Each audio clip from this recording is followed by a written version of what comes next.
Ready to take things to a new level? This is Level On Up with Sadia. Welcome, Kaylee Bell. How are you going? Well, thank you. Thanks for having me. Thanks for having a chat. You've been a very busy individual since we last talked. Released a new album. Congratulations. Thank you. It's been awesome to have an actual physical album, I think, especially with touring as well to coincide. It's been lovely to actually have something tangible to hand over to fans and sign them, and just kind of reminded me why I love music in the first place, like flicking through records and reading footnotes. And it's just been so nice to have that again. Well, that seemed to have been the trend of last few years with releasing on vinyl as well. Absolutely. I feel like vinyl is making a comeback, and it's one of my favorite things on the weekend to go on, vinyl shopping and find something new to listen to. And it's I just love it because I feel like a lot of artwork was designed for vinyl, it's just a bit bigger and just does all the photos and things a bit more justice. So we did a CD as well, but I just knew that I needed to do a vinyl because that's how I listen to a lot of music now. And it's a combination of previous released work as well as new work, and you worked with some writers that you've worked with on previous tracks as well? Yeah, the record still, stays true to a lot of that kind of original sound. Like I worked a lot with Lindsay Rhymes and Phil Barton, who are the guys that I write Keith with, and also sort of branched out a lot in Nashville this year and wrote with some new writers as well. So it's kind of a real mix of basically from Small Town Friday Nights is the first single off it, and then moves into the Boots and all into some of the new stuff. And then there's a cover on there, an Alanis Morissette cover of a song that I've loved my whole life. And then we've also sort of paid tribute to the success of my song Keith by doing a new version, which was actually essentially meant to be acoustic. But the day I was in the studio, Chris McHugh, that played on all the Keith records, including Somebody Like You, the big stuff, he was actually in the studio, and he was just like, I'd love to put some drums on this for you. And so it ended up being we had to call it the stripped back version because there's still enough production in there for it to not be acoustic. The pleasant surprise for me was Navy. Navy's cool, right? Oh my God. I didn't even think, obviously you live in the same country. But how did that collaboration come around? It's funny because we actually don't. She lives in London now, and I was in Nashville.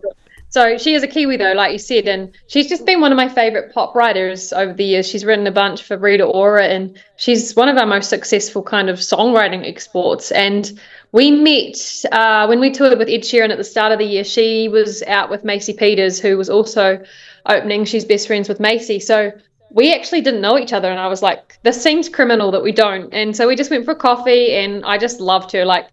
There's no greater human than Navy. She's a beam of joy, and she's one of the funniest humans I've ever met. We just toured with her for the last 6 weeks, and so I've really got to know her, and she's just the best. So I'm so glad that we have a song together because we have a genuine friendship as well and respect for each other. And the song is very empowering, I think. That's sort of the way we wanted to go with it, a little bit of a mantra, particularly for young girls. We both have young nieces, and we wanted to kind of leave a message for them that they can do hard things and they'll be fine. And it's just, it's been so much fun having her come out and sing that song with me every night on tour. And it just made me wonder, how many other artists do you cross paths with? Because we do take for granted here in Australia. We kind of claim you all as ours anyway. We're happy with that. That's fine. Yeah, it's cool. I just think collaboration is cool, and especially when it's with someone that sort of pushes you in a direction that you might not necessarily have gone otherwise. She, like I said, is very pop driven, and I love pop music, and so it was just awesome having the chance to work with her because I feel like she's just a melody queen. She just knows her way around melody so well. You've collaborated with other artists. You had a songwriting week with the likes of Brooke Fraser. Yes, we did. It was amazing. APRA put on these song hub camps that are just a great way to meet other Kiwi and Australian songwriters and producers, and I was particularly interested to do this one because I've grown up on Brooke Fraser's music, and she's been a bit of an icon here in Aotearoa, and it was amazing to get 5 days to be around her. She's one of the most beautiful, wise humans I've ever met. She just has this aura about her that you just can't help but feel like you're in the presence of somebody just amazing. And we also got to just collaborate with people I'd never met, and we wrote some really cool songs that week. So it's been fun to kind of listen back and be like, I think there's some songs in there that I might actually release now, which is really cool. So do those camps happen very often? Is it open to just anybody, or is it invite only? Yeah, you have to apply, and I think they have maybe 4 a year, but they're all around the world. I've done one in Nashville. I wrote my song Boots and All actually at one in Brisbane last year with M Squared, who are an Australian songwriting partnership from Melbourne, who are really incredible, and they just are really great. Like, if you can get into them, they're just so awesome because they just force people to work together that you just not necessarily wouldn't, and then you'd have these great friendships, and if you get a great song, it's even better. So I really love being part of them. Is it something that you never expected you get as much out of? I think it's one of those things that's like you just never know. I mean, that's the same for any day songwriting in Nashville as well. You walk in with the best intentions, but some days it's just not happening. But the days it is, it's like the greatest feeling. Like, I remember when we wrote Boots and All, and we actually knew that day we'd written something really special. And like I said, that doesn't happen all the time. And particularly at a song camp where you are put with people you've never worked with, the chances of it happening are even more rare, So I feel like those days are the lucky days that you take those songs and you run with them. Now, you've relocated to Nashville, but really have you? Because you're back over here again. I know. I feel like this year has been wild. I do have a room in Nashville and I pay rent, so I am planning on going back there very soon and actually spending some decent quality time there in the next sort of couple of years. I really do want to get my sort of teeth stuck in over there and actually have a decent crack. But it's also just been great to be able to tour back home, I just think everything's kind of exploded in the last year, and particularly New Zealand. We just did 10,000 tickets through the country on my headline tour, which was amazing. And we're heading over to Australia for my first headline run in May as well. And both Melbourne and Brisbane are sold out. We've just got a Sydney show to sell yet. So things are kind of just happening, and I just want to put myself where they're happening, So I just plan to eventually sort of have a better balance of summers here and then summers there. Oh, so that's how you've planned it. You move over there for the summer and then just beat the weather. Absolutely. Never want to feel winter ever again. So, I mean, I guess it's a silly question because it would have been an amazing response home, but performing there, how's it different to performing anywhere else in the world? In New Zealand. It's funny because I think New Zealand audiences have been harder to crack than anybody, in the sense that there just hasn't been a lot of support here for years. But I feel like we have just seen that basically change overnight. And the amount of kids that we've had out to shows, and it's been like their first show they've ever been to, and you're like, it just feels really groundbreaking here, because it's like we really are kind of setting the tone for the next generation, I think, to see what country actually looks like and sounds like. And it feels pretty special to be doing that back in your home country. I didn't have that growing up. I didn't have an artist that in Aotearoa that I was like, that's someone I can aspire to in country music. Like, it just didn't really exist for me. And so I just feel a lot of weight, but also just a lot of excitement that I can be that for the next generation. I think that is the downside, because New Zealand itself has so many talented artists, including yourself and Navy and Robinson, and they're just, by the way, congratulations, because you've been nominated for 3 awards back home too, haven't you? Thank you, yeah. Best country, best solo, best single, which is actually huge. Again, for me, it just means that country music has been accepted into the mainstream finally, because these are categories that are not genre specific. Best artist, best solo artist, and best single is against everybody on radio right now. It's all genre. And I mean, just even to have a look in, I think just speaks volumes to where country music is right now in the market here, and the respect that it's got now. And so to be up for those categories excites me so much. And I guess you've had opportunities here in Australia, and you've definitely made the most of them over the years. How cool is it to be headlining your tour? Because I think that was what you were saying to me last year. That's the plan, is to headline your own tour. 2 out of the 3 shows are sold out, and you've got some other great talent supporting you on these shows. Absolutely. We've got Max Jackson, Mel Dyer, and Jay Santilli, and it was really important for me to have females on this run as well. I've done that here in New Zealand as well. Had Cassie Henderson, got Navy, and I just think the more space we can give opportunity to female artists is important because, as we know, we just don't get a lot of opportunities for whatever reason. So it's awesome to have those females out with me. But also, I just think they're the best for the job, you know? And yeah, it's important also for me to headline. I think it's easy to jump on, as a support, but I think the artists I aspire to are the artists like Shania Twain, who she was selling out stadiums, like she was a headline artist, and that's something that I really aspire to be able to put on my show. So is she on the wish list for future collaborations? She has been on that wish list since I was 4 years old.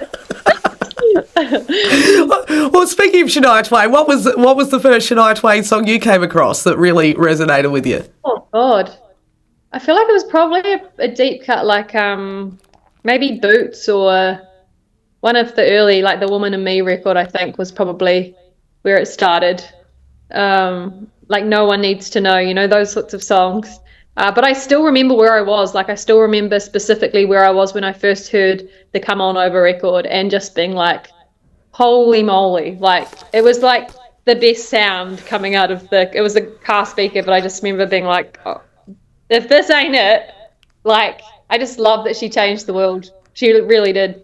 For me, it was watching Rage one morning, and If You're Not In It For Love came up, and I'm like, where is this? I didn't even know what country music was until that. And to me, she's redefined it and paved the way for artists like yourself, which has been quite inspiring. Yeah, I mean, her grooves and her feels, like, they were just so different in the best way, like that song that you're talking about. I mean, that is such an interesting feel that you just don't hear very often in country, and it's still country and it's cool. And yeah, I just think we're so lucky to have artists like her knocking down the doors and again, standing up for females, like saying that you can headline your own tours, like, because we can. And I think it's something the average person doesn't realise, because I've heard, particularly over in the States, it can be quite hard for female artists to break through in your genre. What are some of the challenges for you, do you think? Absolutely. I just think there's a way that's been done for a long time, and there's definitely a hierarchy. And it's harder. I don't know why. I feel like if we knew the answer, we would...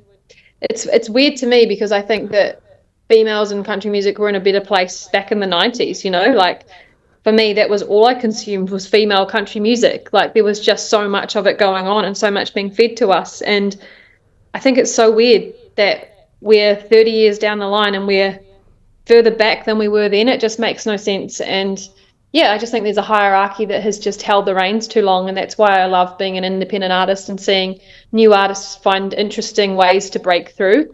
And kind of be the exception to the rule, because they're just rules and they can be broken, Well, you have proved that, because you are the most streamed female country artist in Australia and New Zealand as well, aren't you?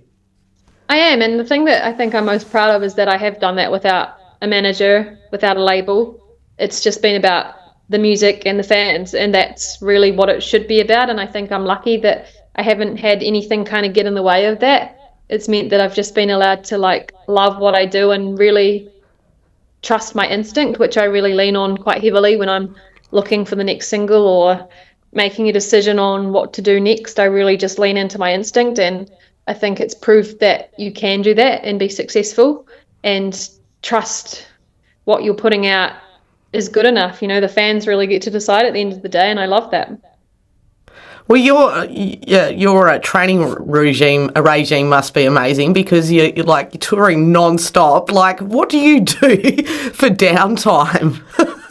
It's so funny. I actually did my first boxing class again this morning for about 6 weeks. I've just been away so long, and the shows I've been playing an hour and a half every night plus meet and greets, and I've never been so fit in my life. I think I'm the fittest I'll ever be right now, because we've just done so many shows back to back. And yeah, downtime's been really hard. I've actually just had to kind of sit down today and be like, I need some downtime. And I literally booked to go and see a concert on Friday night. I'm going to go see Niall Horan. I'm going to the movies on the weekend. Just do some really normal things again, because I think it is a lot and it's very all-consuming, especially managing yourself and booking, everything from a tour, from the bands to the trailers to the flights to it's a lot of admin, and I think it is, it's all-consuming. And so I'm just trying to find some balance at the moment, but exercise has been a big part of that, which has been really healthy. Well, that's good to hear, I guess, in some ways, because I think last time we had a chat, we're just coming out of the residues of COVID. I'm sure you wouldn't change this for the world. That's the other thing. It's like there's always big picture perspective to have in life, I think, isn't there? And if that's one thing I've taken from COVID, it's like we're so lucky to get to do this. I will happily work my butt off to make things happen, because there's no way I ever want to go back to how it was before. And so it's just finding a balance. But I think when you love something, it doesn't feel like work, Getting up and getting to go songwriting for a day does not feel like work to me. It's like what I would do even if I had a down day, like during tour, Navy and I were songwriting on our days off. And to me, that was the happiest I've been. And same for her, because we genuinely both love it, And I think that's a really big thing that I never want to lose. Well, thank you so much for having a chat with me today, and good luck, because you're doing shows in Australia. I think you did one a day or two ago, but your actual headline tour is next month. Yeah, May. Like I said, Sydney, Melbourne, Brisbane. We've still got tickets for the Oxford Factory show in Sydney, but just so excited to get back to Australia. I feel like Australia really are the first audience I had, that really believed in me before anywhere else in the world. So I feel a lot of gratitude, and I just love Aussie country fans. I think they're just some of the best in the world. And as we said, we've claimed you, so you're one of ours anyway. So. Definitely claimed. Thank you again for having a chat with us. You're a legend. Thank you.